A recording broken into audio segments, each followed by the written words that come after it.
The elevator chimed softly as it reached the 45th floor. Diego Ramirez stepped out, leather briefcase in hand, into the polished glass and chrome world he had helped build over the last 12 years. Veering Corp's executive suite glimmered with quiet power, minimalistic design, thick carpets that hushed every footstep, and abstract art that screamed subtle wealth. He had chosen those paintings himself. This was more than a job, more than a title. This was his cathedral, and he was its architect. "Morning, Mr. Ramirez," said Lily at reception, her smile practiced but warm. He nodded politely. "Morning, Lily." Every morning a ritual followed. Diego would review market updates in his corner office, then walk the floor to check in with the finance team. A quick espresso with Veronica in strategy, a check-in with Novak in risk, and if he was lucky or unlucky, a meeting with Devin Wexler. Devin had charisma in spades. He moved through the halls like he owned the future, and in many ways he did. Investors loved him. Journalists adored him. Employees feared and revered him. But Diego knew the man beneath the charm. 12 years ago, Varian was a startup with a borrowed office and unpaid interns. Devin had ideas but no execution. It was Diego who found the first real funding. Diego who fixed the books when numbers wouldn't add up. Diego who negotiated the first merger. Diego who believed in the dream more than anyone else. Back then, he worked 80-hour weeks for barely a salary. "Once we make it," Devin had said, "you'll never have to worry again. You're not an employee, Diego. You're a founder in spirit." That spirit had built empires. And yet this morning something was off. The air felt colder. People nodded, but avoided lingering. Doors that used to be open were slightly ajar, just enough to signal distance. In the boardroom, Cheryl Langley, head of legal, didn't meet his eyes. He frowned. "Everything all right?" She blinked. "Why wouldn't it be?" Diego hesitated, then smiled thinly. No reason. But there was a reason. As he settled into his office, the city stretched out before him in sunlight and haze. 12 years. No scandals. No failures. No betrayals. At least not yet. His phone buzzed. A message from Devin. "Come by at 3 p.m. Just us. No emojis. No flair. Just 3 words that would set everything in motion." The office clock ticked past 2:59 p.m. as Diego approached Devin's private suite. The hallway leading to the CEO's domain was quieter than usual, lined with awards and framed magazine covers. Forbes Visionary of the Year, Tech Titan, Disruptor-in-Chief, all spotlighting Devin Wexler's carefully curated brilliance.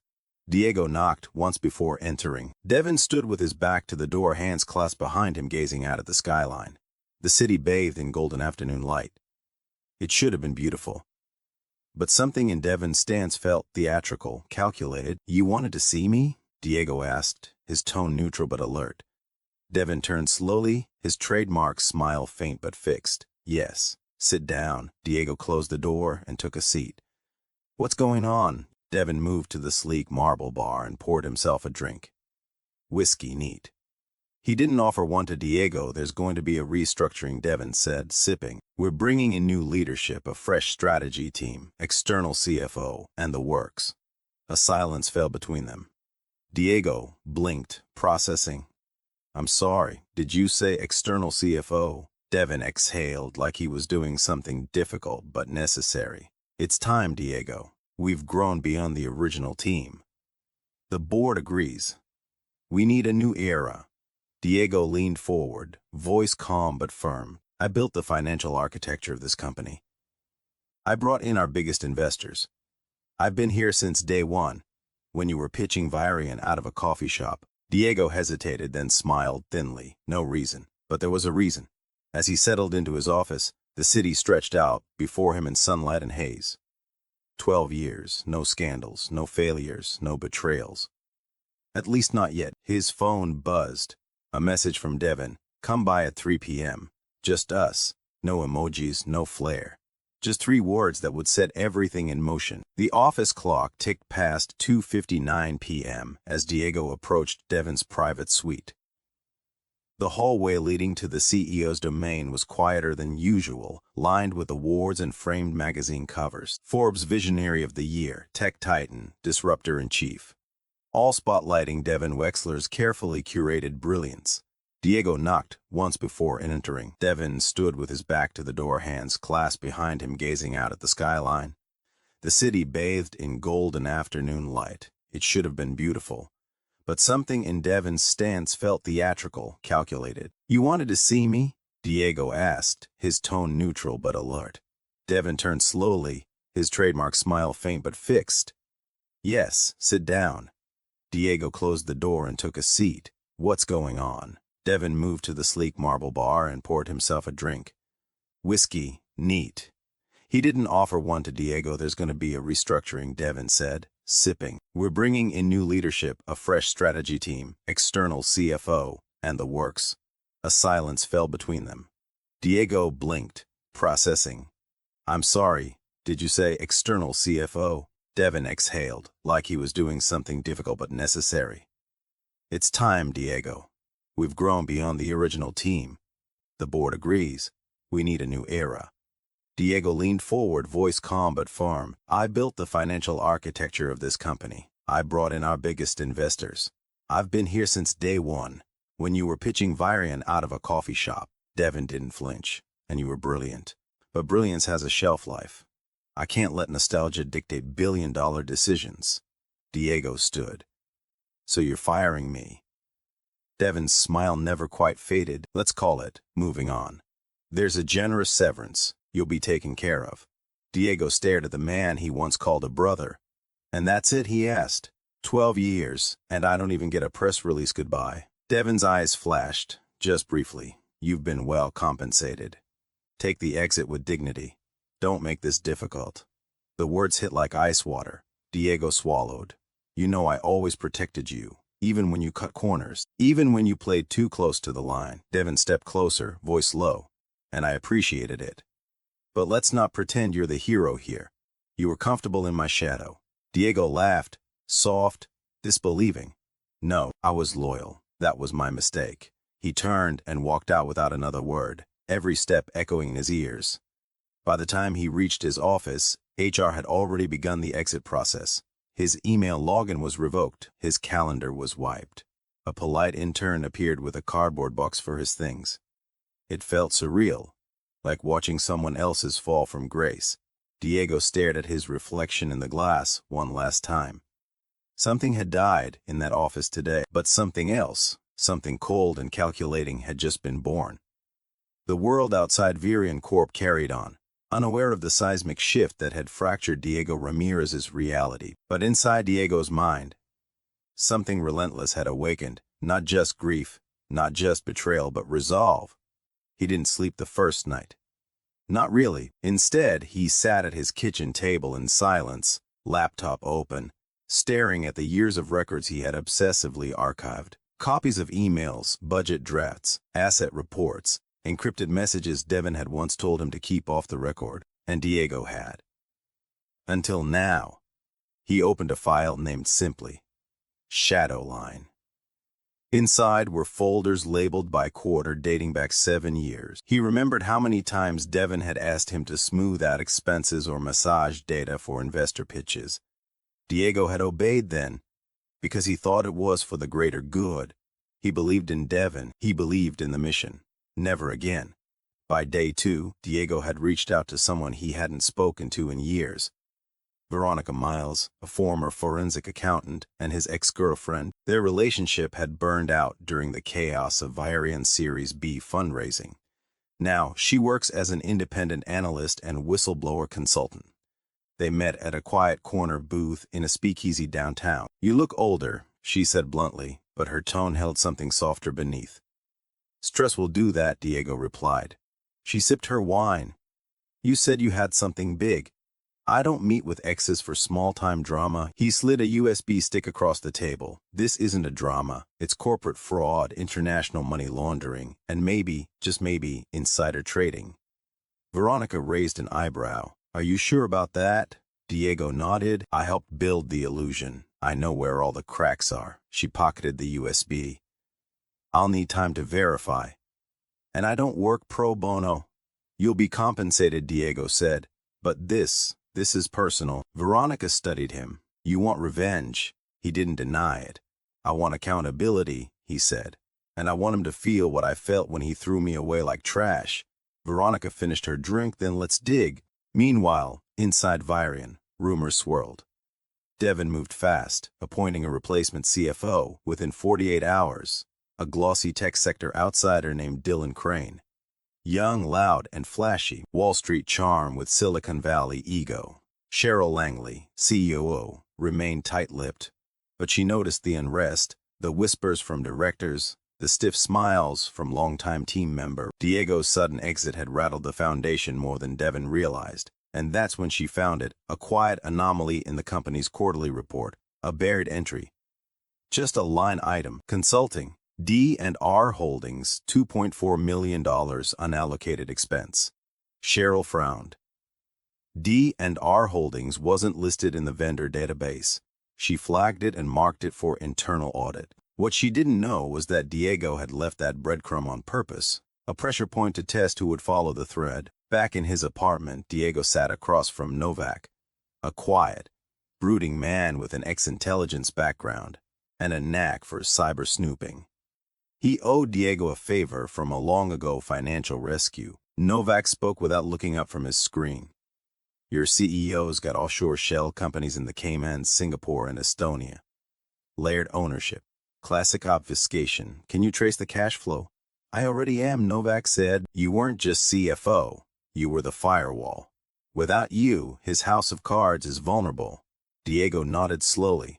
Let's make the wind blow. The Vyrian Corp cafeteria bustled with the usual rhythm of morning coffee and muted gossip, but beneath the surface there was tension in the air, the kind that clings to people when something invisible but massive is about to fall. Cheryl Langley could feel it with every passing hallway glance. Every email marked urgent with no real explanation. She wasn't just the COO anymore. She was becoming the de facto captain of a ship steering toward an iceberg no one dared name aloud. And the iceberg had a name, Diego Ramirez. She sat in her office with the blinds drawn and the quarterly report open on her laptop, the line item glaring up at her like a bruise. D&R Holdings, $2.4 million unallocated expense. She'd tried to reach Dylan Crane, the newly installed CFO, for clarification, but his answers were vague. Too vague. It's a legacy contract, something Diego managed personally, he had said, brushing it off with a smile that didn't reach his eyes. Cheryl wasn't buying it. She wasn't Devon's puppet. She never had been. She had stayed all these years because she believed in the vision, but now it felt like she'd been sold a dream while the foundation rotted beneath her. So she made a choice. She's called Veronica Miles. Elsewhere in the city, Diego and Novak sat shoulder to shoulder at a long table cluttered with documents, monitors, and flash drives. The hotel suite they were using doubled as a war room. Novak spoke first. Cheryl reached out. Diego's brow lifted. Directly, she's suspicious. Curious, possibly scared. Scared is good, Diego murmured. Veronica entered from the adjoining room, tossing a file onto the table. I finished analyzing the D&R Holdings transactions. They're laundering Rand funds through fake third-party vendors. Devon's been using it to bankroll a side venture. What kind of venture? Diego asked. Veronica leaned against the wall. AI surveillance software. But the kicker? He's been selling it to overseas clients, some on international watch lists. Diego's jaw tightened. Weaponized software. Off the books. That's enough to get federal agencies involved. Novak added, we leak it now, they'll investigate him. But if we wait, we can expose the entire network. And everyone is protecting him. Diego nodded. We wait. I want the takedown to be permanent. No PR spin. No soft landing. I want the empire to burn. Veronica looked at him, then spoke softly. You know, you could have walked away, found another job, built something new. I did build something new, Diego said. Back at Vyrian, Devon stood in the executive conference room addressing key shareholders.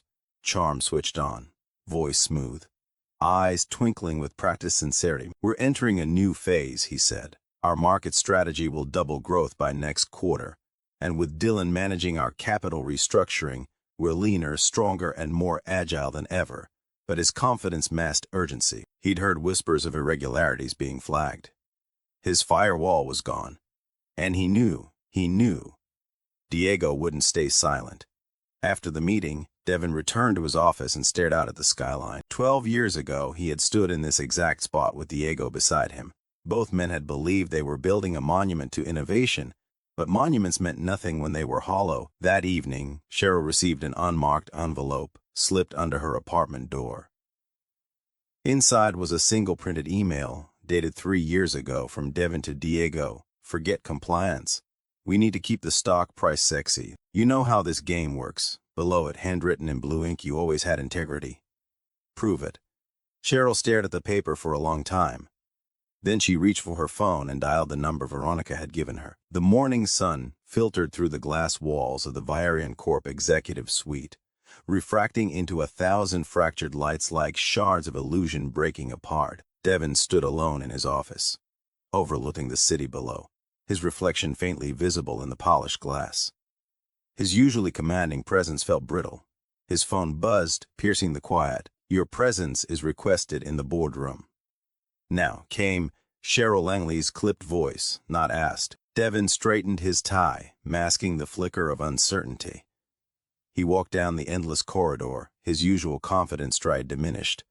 Eyes followed him, but not with the reverence he'd grown used to. Instead, they measured him, calculated him. The boardroom was unnervingly full. 12 chairs, all occupied. The air was heavy, colder than the sterile marble beneath their feet. Devin's absence was thunderous. Cheryl stood at the head of the table. Her voice was firm, cutting through the silence. Devin, we've received a formal investigation notice from the SEC. Allegations include wire fraud, asset misrepresentation, and unauthorized technology transfers. Devin's laugh was hollow, rehearsed. This is insane. Who fed you this nonsense? Cheryl slid a thin file across the table toward him. The whistleblower report. Signed, with attached audio evidence. It names you personally as the one who directed the manipulation of financial data. Devin's fingers trembled slightly as he opened the file. A small digital player lay beside it. He pressed play. His own voice echoed through the room. They're pawns, Diego. Use them until they break. Replace them when they do. That's leadership. Devin's jaw clenched. It's edited. Taken out of context. This is revenge. Diego's bitter because he refused to evolve. Cheryl's gaze didn't waver. For the first time, she saw through the polished mask. We voted. Unanimously. Effective immediately. You're suspended pending the results of the investigation. The company is cooperating fully. Devin staggered back as if struck. You're ousting me. I'm Vyrian. 2 security guards in suits stepped forward. Not anymore, Cheryl said. Miles away, in a quiet hotel lounge, Diego watched the breaking news headline scroll across the screen. Breaking Vyrian Corp CEO under SEC investigation, suspended indefinitely. Novak smirked beside him. He looked small on TV. Veronica smiled knowingly. You did it. Diego's voice was low, almost wistful. No, he did it to himself. I just turned on the light. He pulled a flash drive from his briefcase. There's more, much more. Veronica raised an eyebrow. You're not done? Diego's gaze drifted toward the city skyline visible through the window. Not yet. He took 12 years of my life. I'm just getting started.